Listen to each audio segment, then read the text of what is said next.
You all join palms and repeat after me. I take refuge in the Buddha. I take refuge in the Buddha. I take refuge in the Dharma. I take refuge in the Dharma.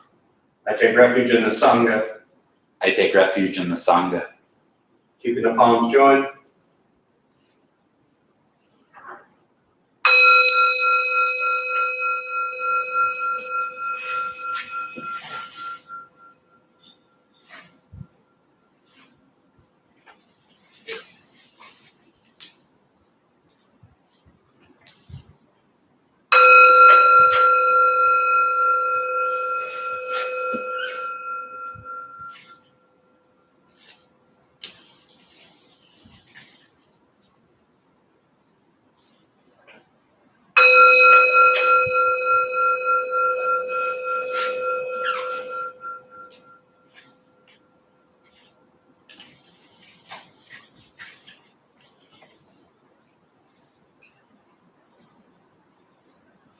Keep the palms down.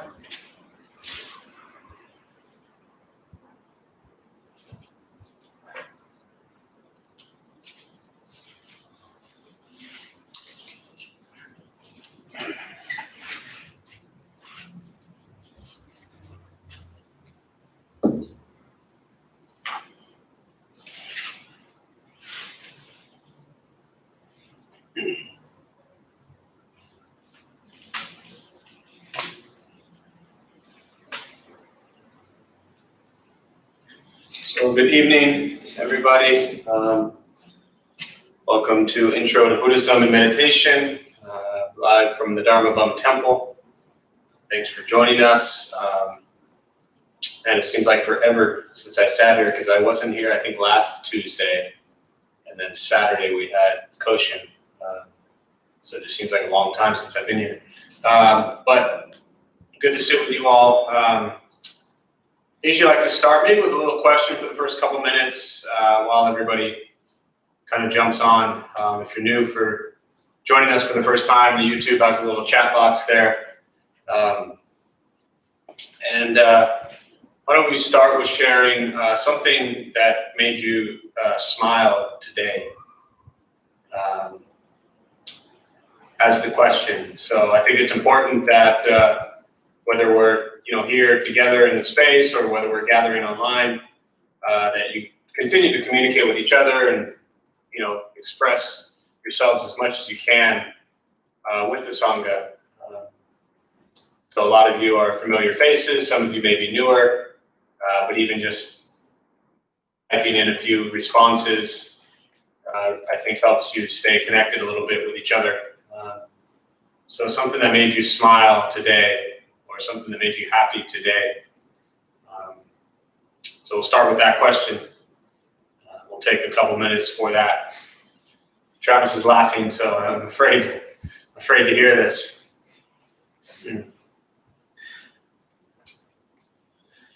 Jeremy shared. Dare I ask? Yeah, go ahead.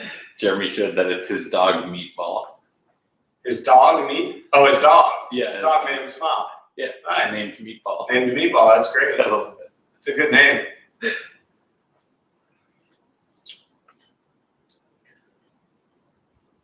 Pickle shared, my son brought me a praying mantis. Cool. Those are good luck. Heather said, watching my son learn how to drive. Nice. That's got to be exciting and scary at the same time.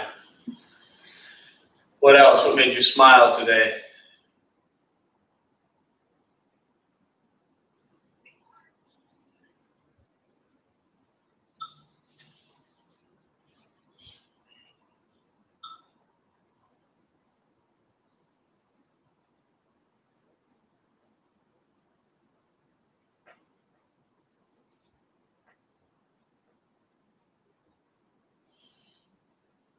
Anybody? Cynthia shared, my nephew sent me a text saying hello and sending love. Nice.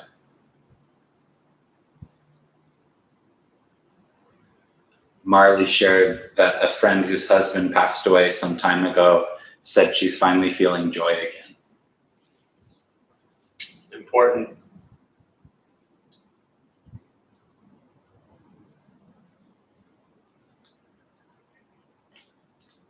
Janelle said feeling cozy in our new home and seeing happy pups because they love a yard. Yep, absolutely. Anything else made you smile or made you happy today?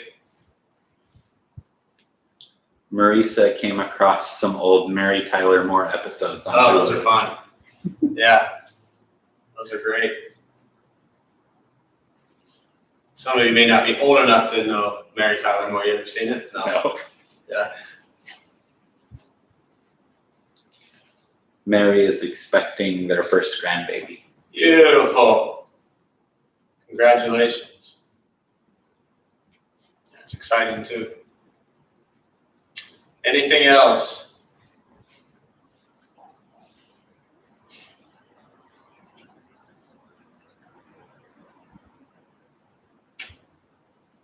All right.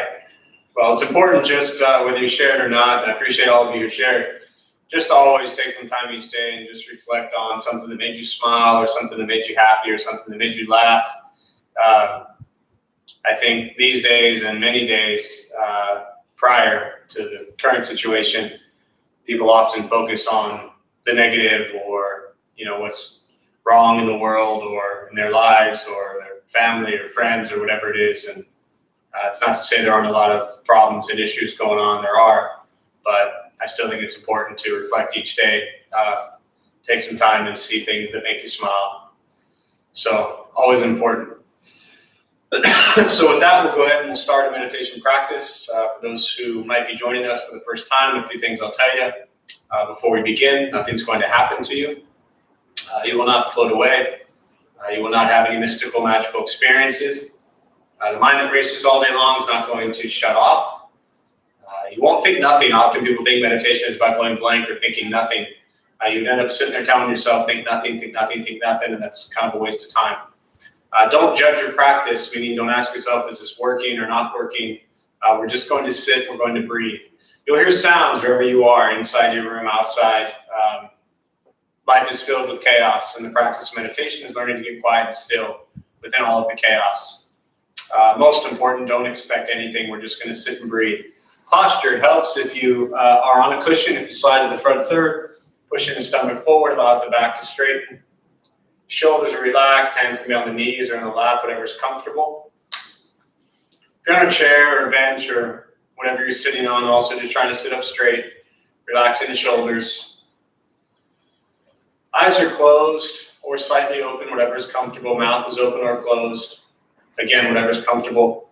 I will guide us as we begin, and we will settle into a little bit of silence.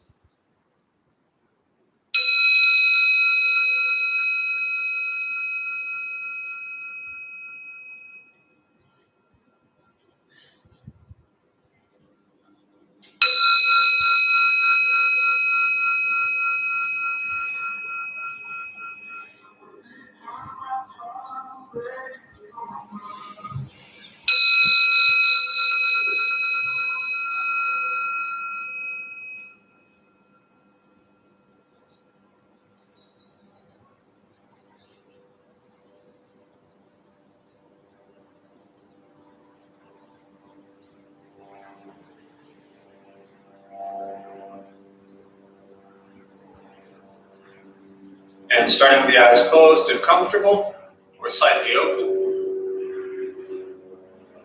Mouth open or closed. We'll start with taking 3 deep breaths, slowly.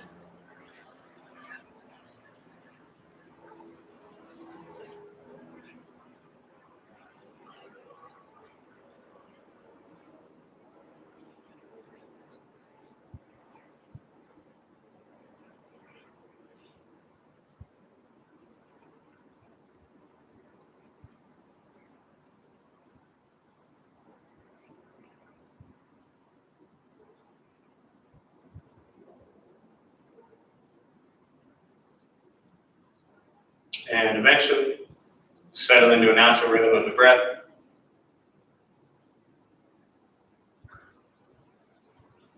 Noticing the mind as it wanders, jumping from thought to thought.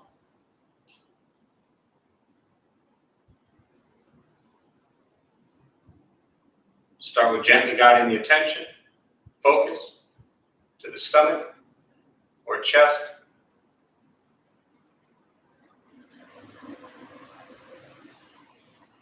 Breathing in, feel them rise. Breathing out, they fall.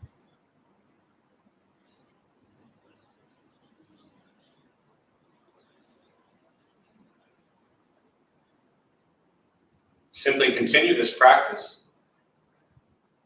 observing sensation of breath, expecting nothing but to sit and breathe.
As the mind wanders, lost in thought,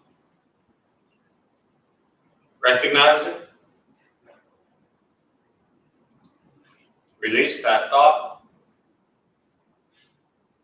return attention, focus to the breath.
Where's your mind?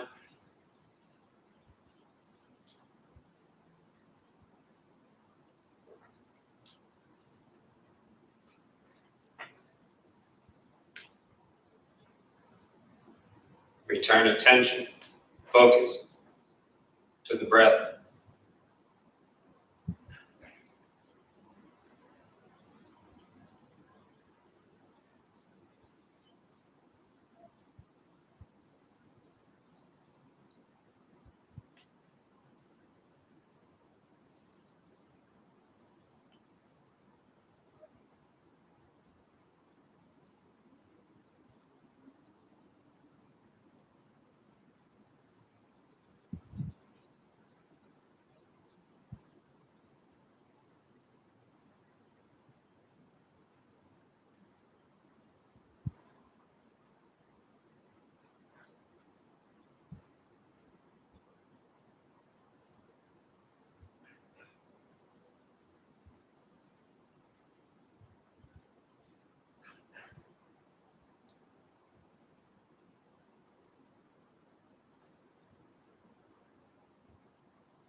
Letting go of expectations.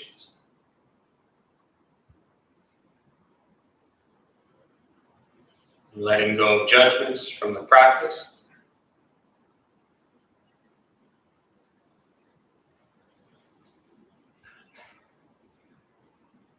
Just sitting, breathing.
Keeping the mind alert.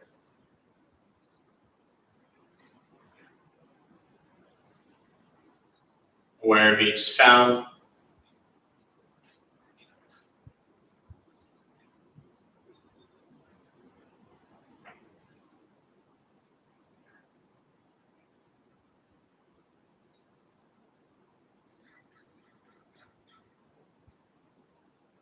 Each thought.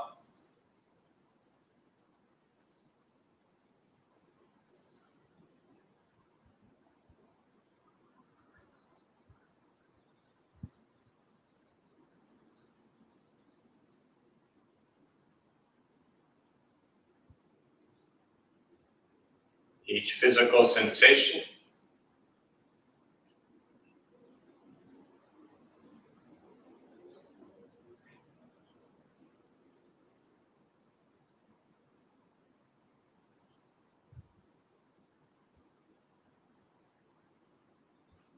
Yet concerned with nothing but sitting, breathing.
And with the body still, rested,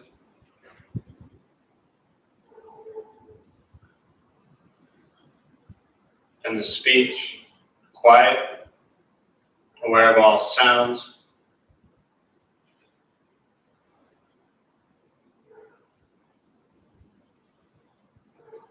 And the mind learning to settle.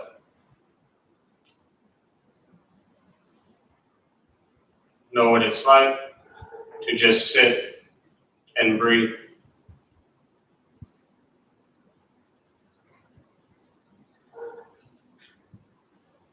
Knowing with each breath, there's nothing else to do, nowhere else to go, no one else to be.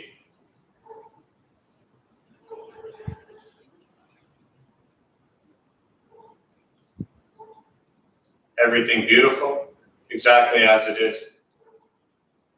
Sitting, breathing.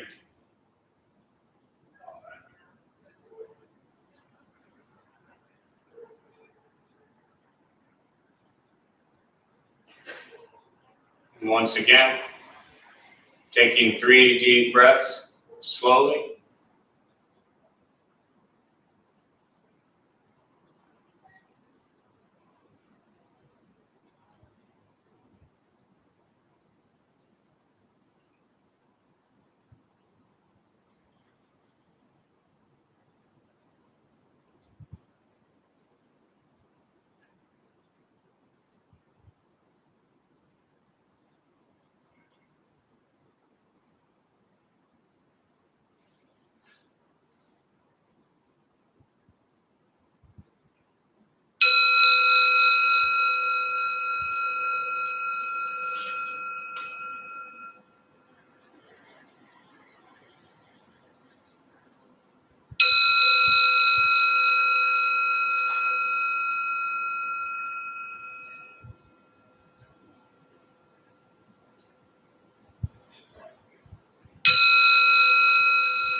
And as you slowly open the eyes,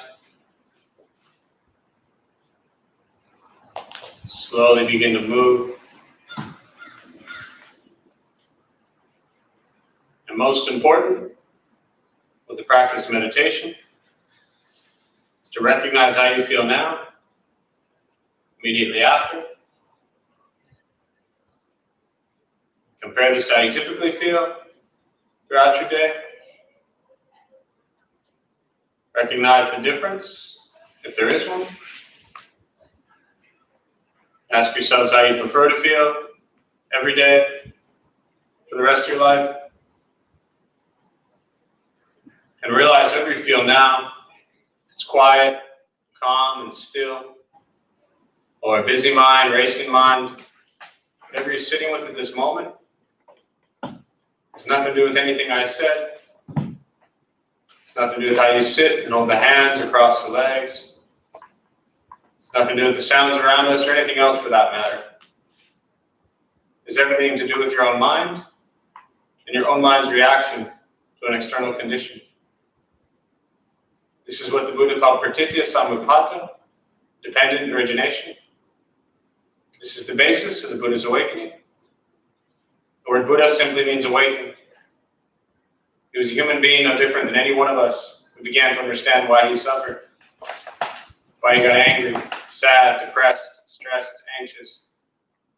He began to understand the causal relationship of all phenomena.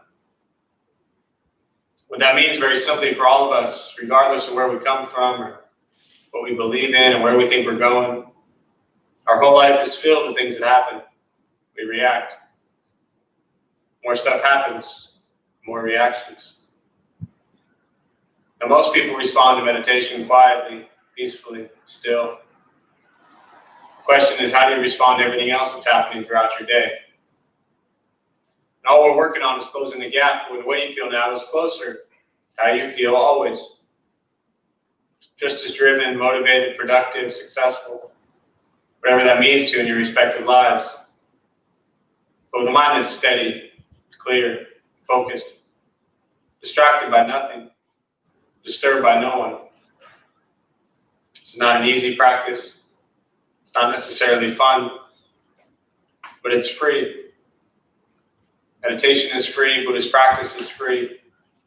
It's sitting, breathing, getting to know what you think, what you say, and what you do. And learning to be kind to yourself and everybody else you encounter. Once we stop trying to change, fix, control, manipulate everyone around us, and we work on changing our mind and our reaction to the world around us, life gets simpler. But it's not easy. It doesn't mean you like what's going on around you. It doesn't mean you like what other people think and say and do. But what we must work on is controlling our reaction to what other people think and say and do, and responding to every situation with compassion and wisdom. Other people's ignorance is not an excuse for us to practice ignorance. Other people's hate is not an excuse for us to practice hate. Other people's greed is not an excuse for us to practice greed. We must hold ourselves accountable for our actions and be very clear with our intentions behind each one of them. This is not about being these perfect, enlightened, pure individuals. This is about exploring the depths of why you do what you do, and understanding when your actions come from greed, anger, and ignorance, and understanding when they come from generosity, compassion, and wisdom, and working through that. It is a constant battle and challenge with your own pride, your own ego, your own way of thinking. My guess is most of you think that your way of thinking is correct, that everybody else's thinking is wrong.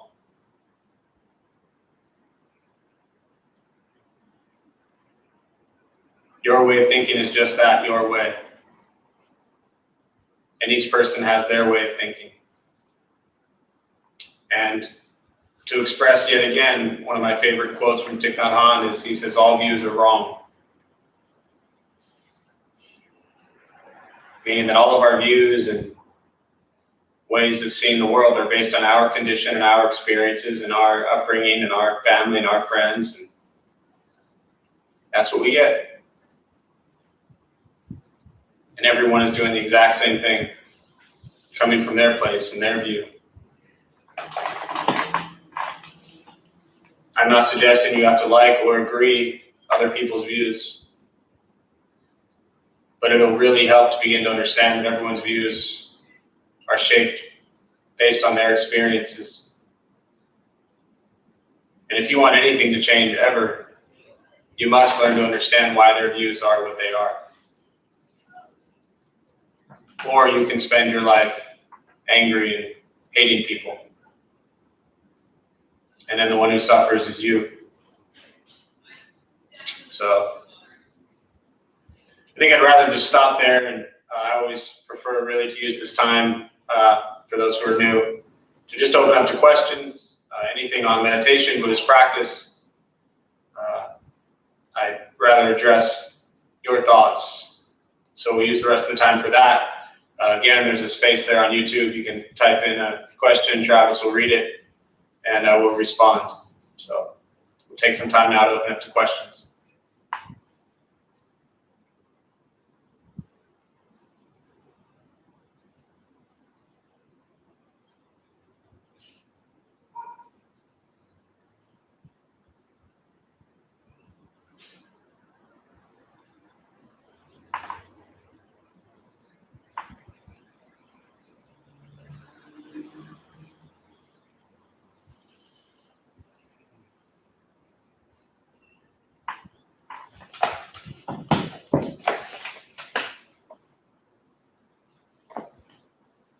So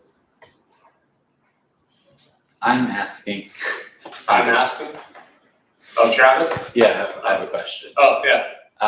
You You want to type it in the chat I box? thought about it, I really did. Text it to me. Maybe?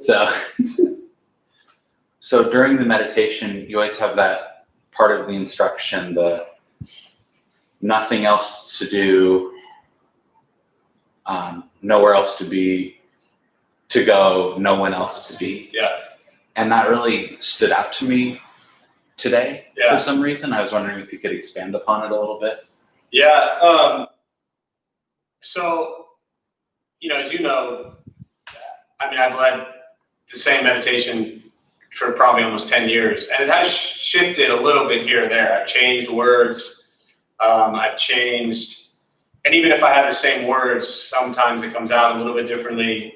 There are slight variations in it, but even the variations are very thought out. Like every single word in that, what I call the script, which is really just what I started saying over and over and over again, and then it was written down so that it became a script, is very intentional.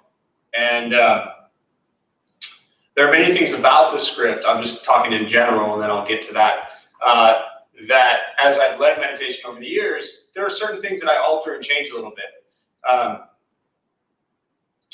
And I'll never forget, one, for example, is, well, I'm not getting into that. I change things periodically, right, based on certain situations or feedback.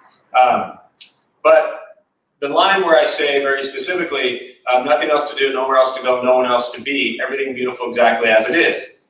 So think about our daily lives. We often feel that there's so many things we have to do. Constant. We wake up, we have our list of things we have to do, we have our, whatever it might be, there's so many things going on in our heads of what we have to do, right?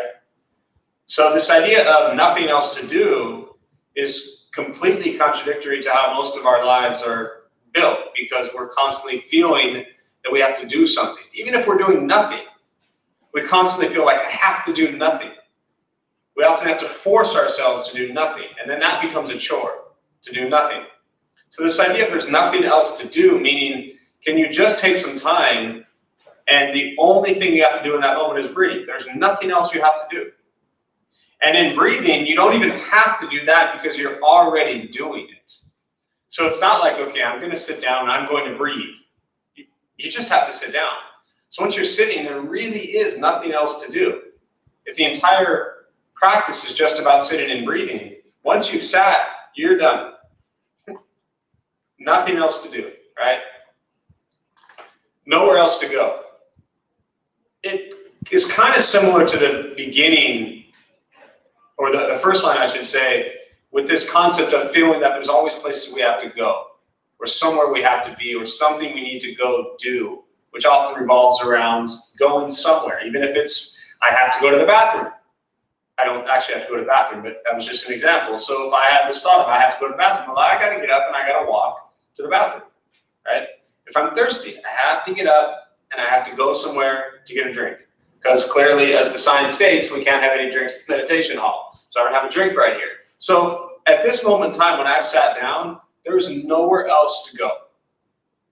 That also is so different from how we spend our entire lives, that I must be doing something else and I must go somewhere else. It's how we spend so much of our time.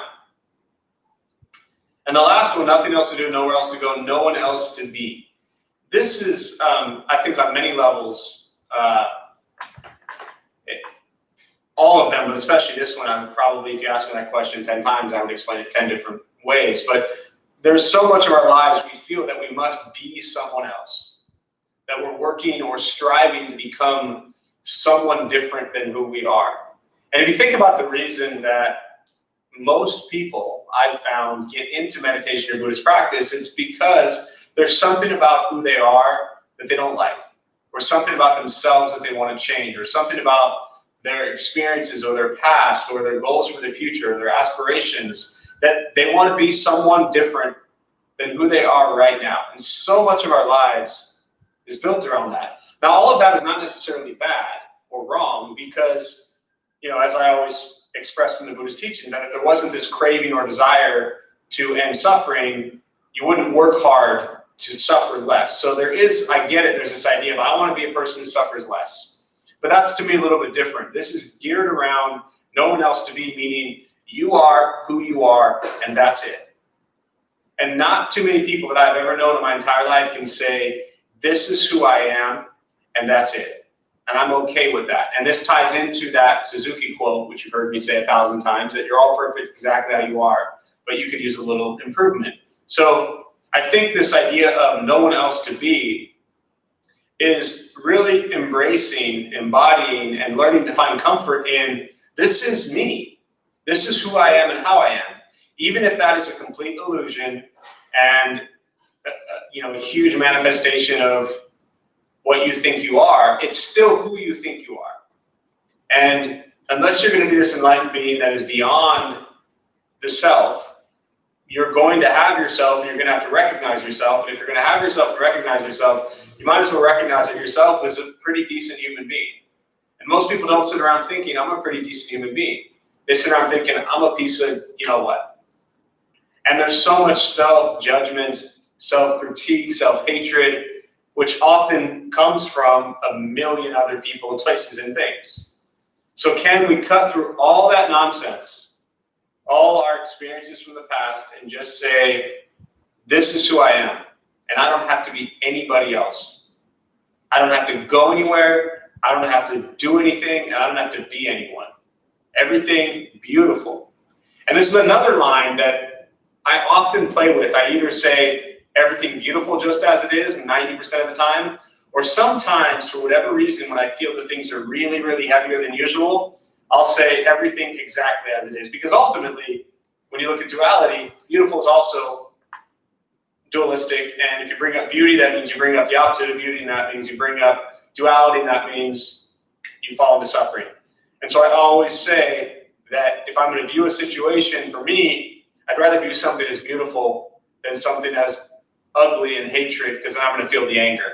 So I'm going to see the beauty in every situation. But ultimately, whether you call it beautiful or not, those are still labels.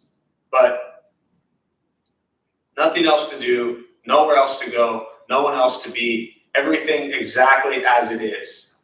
And if everything is exactly as it is, which it is, then I'm going to choose to view that as beautiful. That's all. Does that help? Yeah, thank you.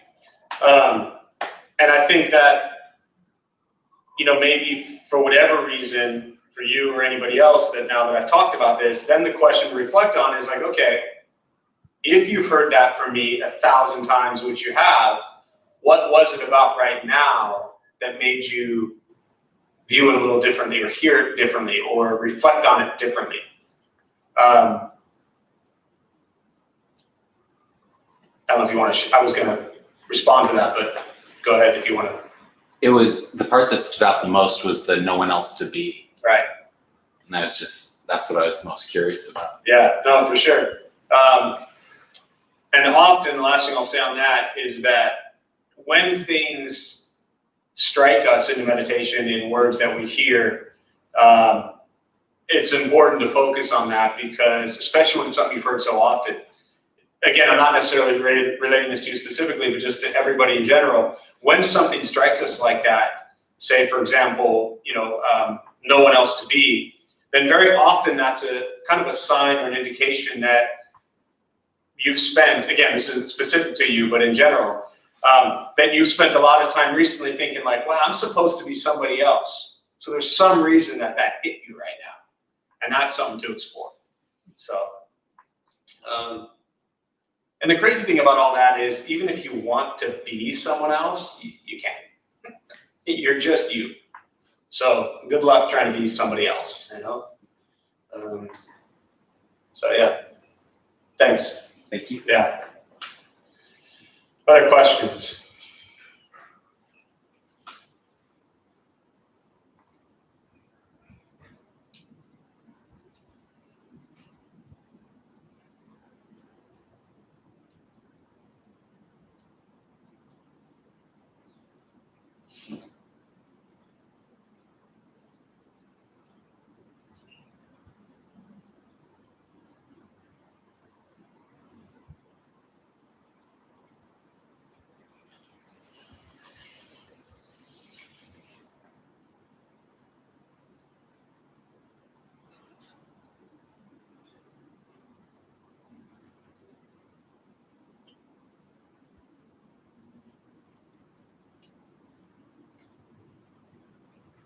Oh, the last part of that, really, everything beautiful just as it is, sitting and breathing. The whole idea is that that's wrapping up the meditation part. So I wasn't even thinking about it for initially, like in context of where that was in the meditation. I was just responding to kind of the whole thing. When you think about it, that's really the end of, like towards the end of the meditation. So what I'm saying is everything beautiful exactly as it is, sitting and breathing. And then that's it. And then I say, once again, taking 3 deep breaths. But the idea is that all 3 of those things, nothing else to do, nowhere else to go, no one else to be, everything beautiful just as it is, sitting and breathing. The whole, to me, one of the main purposes of meditation is to just sit and breathe. Like that's it. So can we be everything I just talked about, or not be while we're sitting and breathing?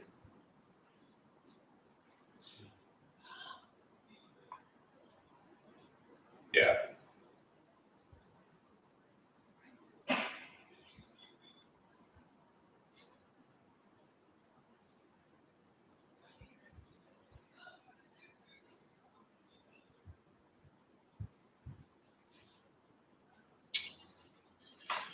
Other questions? Meditation, Buddhist practice, anything you're sitting with?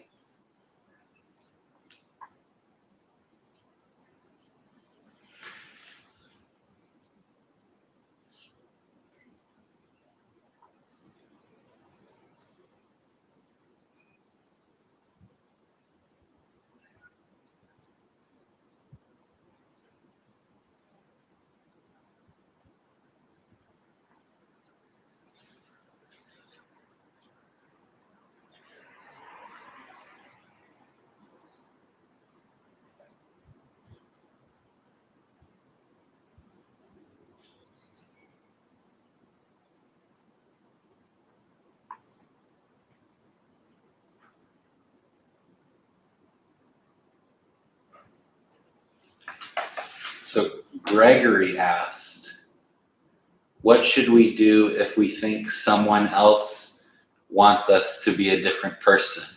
How to deal with those wishes coming from other people? Yeah, I mean, for the most part, lots of people want us to be somebody else. It's just the way things go.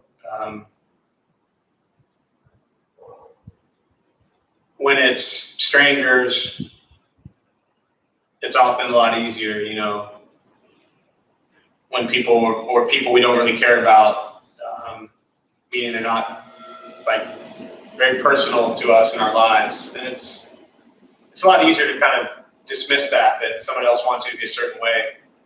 But when it's somebody that you know and love, or they know and love you, and they want you to be different, read that again exactly how I said it, please. What should we do if we think someone else wants us to be a different person? Okay, yeah, there was a part that I just wanted to hear. So most likely they do. They want you to be someone else. The first thing is to acknowledge the fact that, and I say this very diligent, like very carefully, but you're just you. But that doesn't mean you kind of default and say, well, sorry, this is who I am, deal with it, right? I think there's a balance there of recognizing that, you know, if you are in, say, a relationship with somebody or a family member and you treat them poorly, I'm not suggesting you do, but this is just an example, and you treat them poorly and they want you to be different, well, good, they should want you to be different because you should be kinder to them. So I think when people want us to be different than who we are, that's often almost a reflection of how they view our karma, meaning our actions, what we're thinking, what we're saying, and what we're doing. If they want us to be a different person, that typically means they want us to think and say and do different things. So the question is, can you abandon this idea of being different because somebody's asking you to or wants you to, and just focus on being a decent human being? Focus on the intention behind your words, your thoughts, and your actions. And that's all I think one can do. Now, if your thoughts and words and actions are with good intention and coming from a kind, loving, compassionate place, then to me, that's the heart of this practice, and some will like that and some will not like that. So really explore your actions. And, it's not always our responsibility to be the way people want us to be. But again, I want to be very careful that if you're treating someone like crap and they want you to be different, then you should be different. Stop treating them like crap. Throwing out this idea of, well, I'm Buddhist and I don't attach to people or things, and I'm just going to kind of be very casual and nonchalant and not care about anything or anyone doesn't make much sense. So just be a kind, gentle person. And if someone has problems with you being a kind and gentle person, then there's not much you can do about that. So recognize when you need to make change. Years ago, I was arguing with somebody, and they said I should do something differently, and I said, well, that's just how I am. And they said, maybe you should change how you are. And they were right. I needed to change how I was. So be honest with yourself, too, and changes you need to make. Hopefully that's helpful.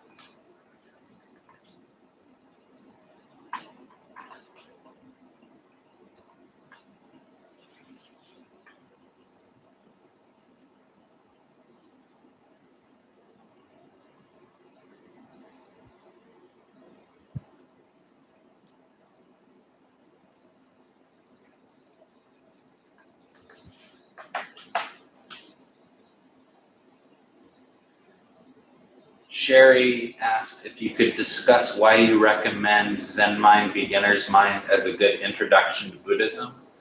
I'm having a tough time getting through it. Yes, and that's exactly why I recommend it as an introduction to Buddhism. The very last thing you said, or at least if I heard Travis correctly, is I'm having a very difficult time getting through it. Most people have a very difficult time getting through their life. And for me, I had read a number of different Buddhist books or things or concepts or ideas or quotes or whatever it might be around Buddhism. I had a decent understanding of the core teachings of the Buddha, which is the other book I recommend, The Lotus in the Stream, which is the Four Noble Truths, the Eightfold Path, and Karma and Rebirth and Dependent Origination. Those are like textbook teachings. But then you have to integrate them into your life. And I take, as we all do, very different approaches. Well, let me rephrase that. We all have different approaches to Buddhist practice. For me, I came into Buddhist practice with lots of ego, lots of pride,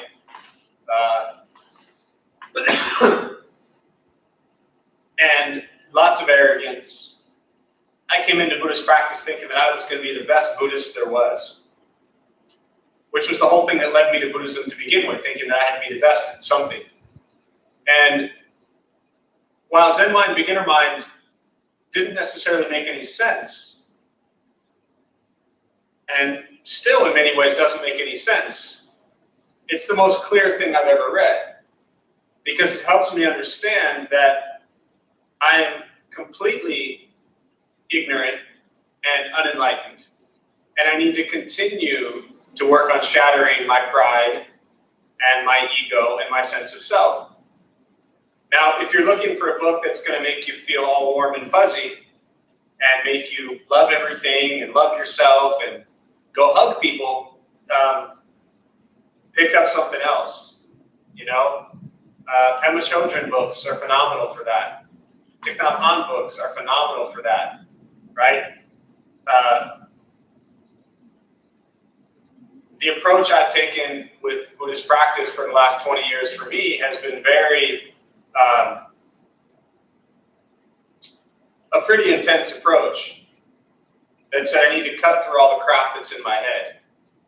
And that's not fun and that's not easy. That's very difficult and hard to get through. And the teachings that helped me get through that the most are from Suzuki Roshi, who is the one who wrote Zen Mind, Beginner Mind. It's a book you can read over and over and over again every year of your life. And it's a book that, for me, it's not about understanding the book. It's not about understanding Buddhism.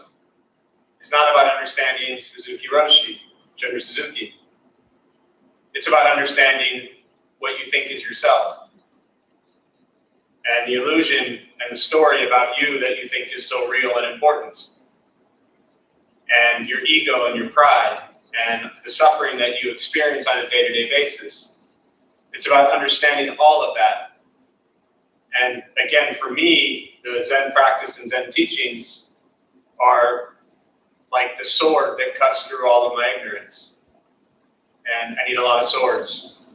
And I feel that that book provides it. So yeah, hopefully that's helpful. I also, when I recommend Zen Mind, Beginner Mind as a great intro to Buddhism book, I've never once said to anyone, you'll like it. I've never actually realized that until I was talking about this now. I've never said that before, but I never tell people you're going to like this book. I never tell people you're going to understand this book. I never tell people it's going to be an easy book, which that I know. But I still think it's one of the best books there is. So, yeah, hopefully that helps. And I will say, whatever you're having a tough time getting through or wherever you're stuck, read that over and over and over again. Because there's something about you being stuck in that book or at whatever point you're at that is, to me, a direct reflection on where you're stuck within yourself. So, yeah.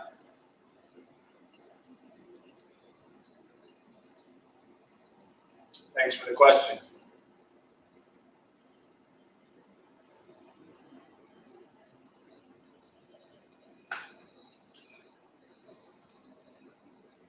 I'll give one example of the book. I don't know where you're at in it, but even just the chapter of the section, and I'll just reference this, called No Trace. Like that section alone, I think, is like the ultimate awakening of the Buddhist teachings. Those teachings, I think, are, I think that's it. It doesn't mean I can do it. It doesn't mean I embody it. But for me, intellectually, the teachings on No Trace is what enlightenment is about. Can I do it? No.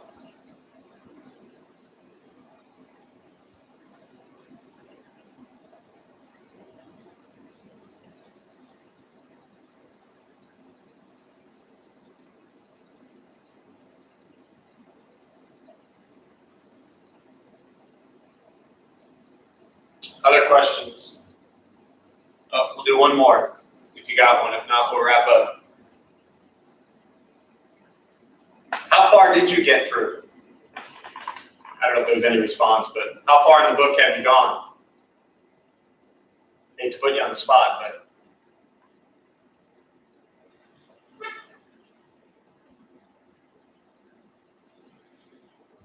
It's one of those moments where it'd be much easier if you were here and I could just stare at you and I would know immediately from that question.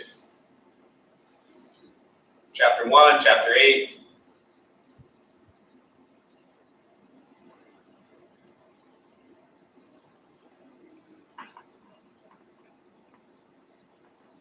Page 2.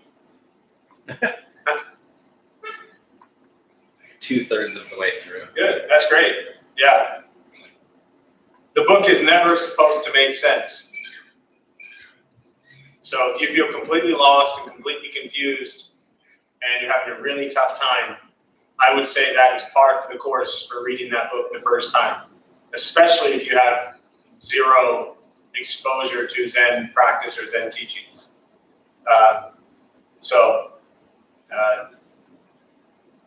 I guess what I'm trying to say is don't feel that you're, I don't have the right word, but that you're not doing well or that you're missing.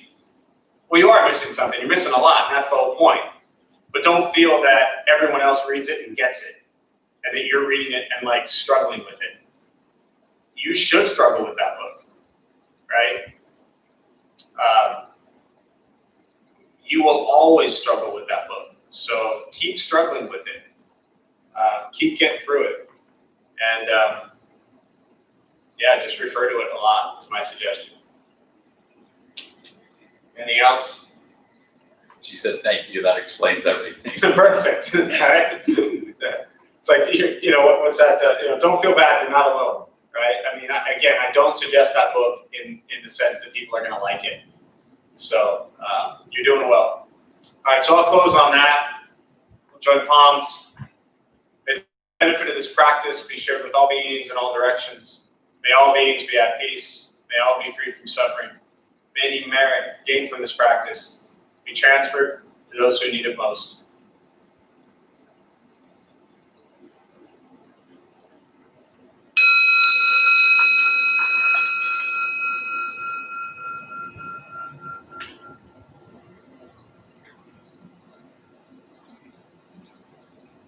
So a few quick announcements. Thanks all for being with us tonight. My name is Jeff. I'm the Dharma Bum. We opened up the Dharma Bum Temple 14 years ago to introduce meditation and Buddhist practice to those who show up. Those of us who lead, we're not monks, we're nuns, we're gurus, we're masters. We're not teachers, we're not looking for students. We're just practitioners. We take our understanding of Buddhist teachings and put it into terms that hopefully make sense to those who show up. Every night we have different practices going on. Tuesday night, Saturday morning, I do an intro class, which is on YouTube. Wednesday night, Alex does the Metta, Loving Kindness on YouTube, and Travis does Dharma Bum Basics, also on YouTube. The rest of our classes are all on Zoom. Go to the website and schedule, thedharmabums.org. You'll see all the classes. We have a huge recovery community, a teenage, a college group, morning meditations going on Monday through Friday. So there's always something happening. Everything we do is free. It's always been free, always will be free, not just because there's a pandemic. We don't discount things during a pandemic. It's just free. Those who maybe missed Koshin on Saturday morning, he gave a beautiful talk on the YouTube channel. His talk is posted there. He's a great Zen teacher who co-founded the New York Zen Center for Contemplative Care, wrote the book Slow Down, Help Out, Wake Up. That's up again on YouTube from this past Saturday.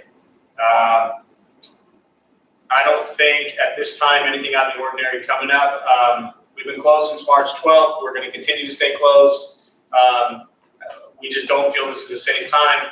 It's not a time to bring people together. Actually, we're not allowed to bring people together inside places of worship anymore anyways, but even if we were, we would not be meeting. And no, we're not going to gather outside in the parking lot. So you don't need to send questions asking that if we can gather outside. All of our programs are on hold. The food distribution, everything is on hold until we feel that it's safe to where we can do something and not put anyone's lives in danger. Thanks for being here. Please stay safe, stay home, wear a mask. These are crazy times. Please practice the paramitas and generosity, morality, patience, diligence, concentration, wisdom, and don't be the reason that somebody else gets sick. So thank you all.